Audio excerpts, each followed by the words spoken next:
2008 का वो केस जिसने print media, electronic media, social media, newspaper चारों ओर सुर्खियां बटोरी। इस केस की निष्पक्ष जांच के लिए सीबीआई की 2 टीम गठित की गई। ये वो केस था जहां कत्ल का आरोपी का कत्ल हो चुका था। पोस्टमार्टम कर रहे डॉक्टरों के पास प्राइवेट पार्ट से मिले सबूत को छुपाने का दबाव बनाया गया। हम बात कर रहे हैं 2008 की बहुचर्चित आरुषि तलवार मर्डर केस।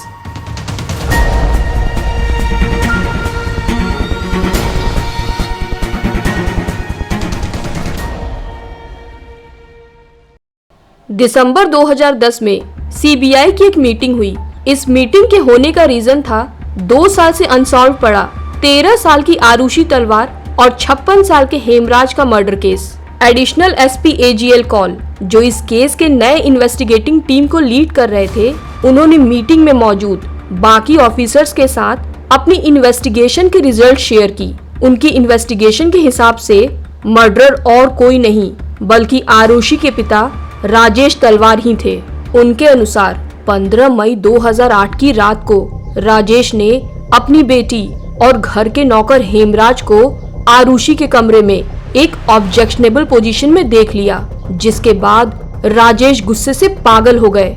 उन्होंने लिविंग रूम में पड़े हुए अपने गोल्फ सेट से एक गोल्फ क्लब निकाला और हेमराज के सर पर उस गोल्फ क्लब से जोर जोर से मारने लगे।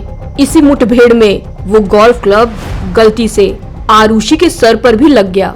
इतने में ही उनकी वाइफ नुपुर तलवार, जो साइड वाले रूम में सो रही थी, आरुषि के कमरे में आ गई और उन्होंने देखा कि हेमराज की लाश बिस्तर के एक साइड पड़ी हुई थी और एक सर्जिकल ब्लेड से राजेश आरुषि का गला काट रहे थे। नुपुर ये देख के शॉक्ड हो गई, लेकिन जब राजेश ने नुपुर को पूरी बात बताई तो नुपुर भी राजेश का साथ देने लगी। दोनों उसके बाद क्राइम सीन में मौजूद एविडेंस से छेड़छाड़ करने लगे। सारे फिंगरप्रिंट्स को मिटाकर उस सर्जिकल ब्लेड को डिस्पोज कर दिया गया। इन्वेस्टिगेटिंग ऑफिसर के मुताबिक राजेश ने उसके बाद विस्की भी पी। फिर अगली सुबह नुपुर ने अंदर से सबसे बाहर वाला दरवाजा बंद किया और अपनी मेड भारती के सामने हेमराज के आरुषि को मारकर भाग जाने का नाटक किया। एजीएल कॉल के हिसाब से उन दोनों ने बहुत प्लानिंग की थी, पर उन्हें ये एक्सपेक्टेड नहीं था कि छत पर राजेश ने जो हेमराज की लाश कूलर के ग्रिल के नीचे छुपाई थी, वो पुलिस को मिल जाएगी। एजीएल कॉल ने बताया कि आरुषि की पोस्टमार्टम करने वाले डॉक्टर ने खुलासा किया कि आरुषि के पोस्टमार्टम के दौरान उन्होंने देखा कि आरुषि के हाइमेन क्षतिग्रस्त थे। ऐसा लग रहा था कि आरुषि के मरने के बाद उसके प्राइवेट पार्ट्स को काफी अच्छे से साफ किया गया था। दूसरी तरफ हेमराज के प्राइवेट पार्ट इस बात की ओर इशारा कर रहे थे कि अंतिम समय में हेमराज सेक्सुअल इंटरकोर्स में शामिल था। डॉक्टरों ने यह भी बताया कि राजेश तलवार ने किसी रिटायर्ड आला पुलिस अधिकारी द्वारा पोस्टमार्टम कर रहे डॉक्टरों के पास फोन करवाया था। इस फोन करवाने के पीछे की वजह थी कि राजेश तलवार नहीं चाहते थे कि पोस्टमार्टम में आरुषि के प्राइवेट पार्ट से सीमन मिलने की बात बाहर आए। एजीएल कॉल इस केस में राजेश तलवार के अगेंस्ट चार्जशीट फाइल करना चाहते थे, लेकिन वहां प्रेजेंट सीबीआई के मेंबर्स और अरुण कुमार ने उनको वो चार्जशीट फाइल करने से रोक दिया। अरुण कुमार वो सीबीआई ऑफिसर थे जो एजीएल कॉल से पहले आरुषि केस को इन्वेस्टिगेट कर रहे थे। सीबीआई के सीनियर्स मेंबर की एजीएल कॉल को रोकने की वजह थी लैक ऑफ एविडेंस, क्योंकि राजेश और नुपुर तलवार के लाई डिटेक्टर और नार्को टेस्ट में ऐसा कुछ नहीं मिला था जो उन्हें सस्पेक्ट बना सके। ना ही उस गोल्फ क्लब पर ब्लड स्टेन थे और ना ही उन दोनों के किसी भी सस्पिशियस चीज पर फिंगरप्रिंट्स थे। अरुण कुमार के एजीएल कॉल को रोकने की वजह कुछ और ही था। उनके हिसाब से खूनी कोई और था। अरुण कुमार को ये केस 31 मई 2008 को पुलिस के ओरिजिनल इन्वेस्टिगेशन के बाद हैंडओवर किया गया था, ताकि सीबीआई पुलिस की थ्योरीज को कंफर्म कर सके। जब अरुण कुमार को ये केस मिला था, तब पुलिस ने राजेश तलवार को ऑलरेडी अरेस्ट कर लिया था, क्योंकि पुलिस के अनुसार मर्डरर वही थे। पुलिस की थ्योरी भी एजी कॉल से मिलती जुलती थी।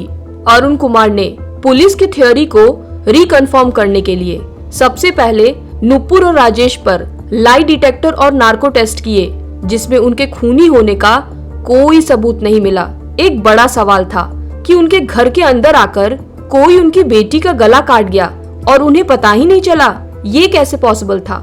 राजेश और नुपुर ने इस पर यह कहा कि उनके कमरे में एसी खराब होने की वजह से बहुत शोर होता था, इसलिए उन्हें कमरे से बाहर कुछ सुनाई नहीं देता था। इसके बाद उनके रूम का साउंड टेस्ट किया गया, जिसमें ये निकला कि खराब एसी की वजह से उनके कमरे में कोई भी आवाज नहीं आती थी। फिर अरुण कुमार ने री इन्वेस्टिगेट करते हुए हेमराज के 3 दोस्त कृष्णा, राजकुमार और शंभू मंडल को हिरासत में लेकर उन पर साइकोलॉजिकल टेस्ट और नार्को टेस्ट करवाए। कृष्णा, जो राजेश तलवार के क्लिनिक में काम करता था, वही था जिसने पुलिस को हेमराज और आरुषि के रिश्ते और राजेश तलवार के एक्स्ट्रा मैरिटल अफेयर के बारे में बताया था। कृष्णा और राजकुमार के नार्को टेस्ट में कृष्णा ने जो भी कहा वो सुनकर अरुण कुमार के भी रोंगटे खड़े हो गए थे। कृष्णा ने एडमिट किया कि हेमराज का नेपाल में नया घर बना था, जिसकी खुशी में उस रात वो लोग हेमराज के कमरे में पार्टी कर रहे थे। तभी राजकुमार, जो आरुषि को पसंद करता था, शराब के नशे में उसके कमरे की ओर गया। कृष्णा और मंडल भी उसके पीछे गए। फिर राजकुमार ने आरुषि के कमरे में घुसकर उसके साथ जबरदस्ती करने की कोशिश की, पर इससे पहले कि आरुषि चिल्ला पाती, कृष्णा ने उसके सर पर चाकू से वार किया। फिर उसी चाकू से उसका गला काट दिया। क्योंकि हेमराज उस खून का विटनेस था, तो वो लोग उसे छत पर ले गए, जहां उन्होंने उस चाकू से उसका भी गला काटकर मार दिया और उसकी बॉडी को छुपाने के लिए उस पर कूलर की ग्रिल रख दी। राजकुमार और शंभू के नार्को टेस्ट में भी इससे मिलती जुलती कहानियां निकल कर आई। अरुण कुमार के टीम ने कृष्णा के घर की तलाशी ली, जहां उन्हें पिलो कवर और चाकू मिला। पर इस थ्योरी में भी कुछ दिक्कतें थीं। पहली दिक्कत ये थी कि नार्को टेस्ट कोर्ट में एडमिसिबल नहीं होते थे, इसलिए कृष्णा और राजकुमार के कन्फेशन को कंक्रीट प्रूफ कंसीडर नहीं किया जा सकता था। दूसरा, कृष्णा की फैमिली ने कहा कि वो मर्डर के टाइम अपने कमरे में ही था। यही बात राजकुमार के एम्प्लॉयर और शंभू मंडल के एम्प्लॉय ने भी कही। तीसरा, जो चाकू कृष्णा के कमरे से मिली थी, उस पर ह्यूमन ब्लड के कोई ट्रेस नहीं थे। जब अरुण कुमार ने चार्जशीट फाइल करने की कोशिश की, तो उनकी चार्जशीट भी इस बेसिस पर रिजेक्ट हो गई कि उन्होंने इंफॉर्मेशन सही तरीके से नहीं निकाली थी और उन पर शंभू मंडल को मार पीट के फोर्सफुली कन्फेशन का आरोप भी लगा। क्योंकि सीबीआई की पुरानी और नई दोनों ही टीम की इन्वेस्टिगेशन और थ्योरीज को प्रूफ करने के लिए सीबीआई मेंबर्स के पास कोई कॉन्क्रीट प्रूफ नहीं था, तो कॉमन कंसेंसस से सीबीआई की उस मीटिंग में चार्जशीट की बजाय क्लोजर रिपोर्ट फाइल करने का डिसीजन लिया गया। 9 फरवरी 2011 को मजिस्ट्रेट प्रीति सिंह ने सीबीआई के क्लोजर रिपोर्ट को चार्जशीट में कन्वर्ट कर दिया और राजेश और नुपुर को फिर से समन किया गया। राजेश और नुपुर ने इलाहाबाद हाई कोर्ट और सुप्रीम कोर्ट में इस डिसीजन के अगेंस्ट पिटीशन फाइल की, जो दोनों ही कोर्ट में रिजेक्ट कर दी गई।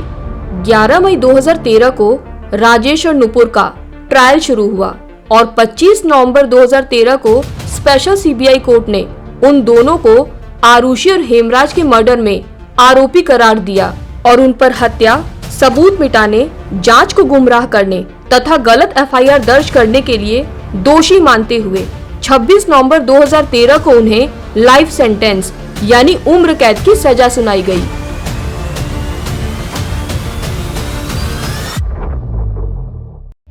लेकिन जनवरी 2014 में राजेश और नुपुर ने इस डिसीजन को इलाहाबाद हाई कोर्ट में चैलेंज किया और 12 अक्टूबर 2017 में हाई कोर्ट ने लैक ऑफ एविडेंस की वजह से उन्हें सारे चार्जेस से फ्री कर दिया। इलाहाबाद हाई कोर्ट ने सीबीआई को फटकार लगाते हुए कहा कि सीबीआई सही तरीके से जांच करने में असफल रही तथा केवल अपने द्वारा गढ़ी गई थ्योरी के आधार पर राजेश और नुपुर तलवार को दोषी करार दे दिया। कोर्ट के फैसले के बाद राजेश और नुपुर तलवार जेल से बाहर आ गए। ये एक ऐसा केस बन गया जिसे कोई सॉल्व नहीं कर पाया और आरुषि और हेमराज को आज तक जस्टिस नहीं मिला। आपको क्या लगता है, किसने मारा आरुषि को?